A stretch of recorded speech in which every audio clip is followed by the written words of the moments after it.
In this video, I'm going to show you how to reset Apple AirPods Pro 3.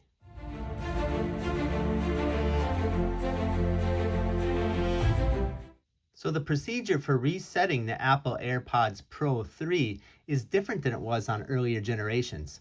On earlier generations, there was a button on the back that would allow you to do a procedure to reset them. But since 3 doesn't have a button, you're going to have to follow this procedure.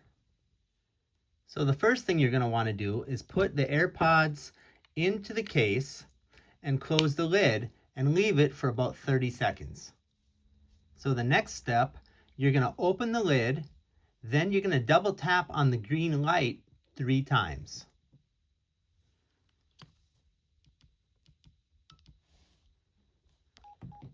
Once you do that, you're going to see an amber light flashing.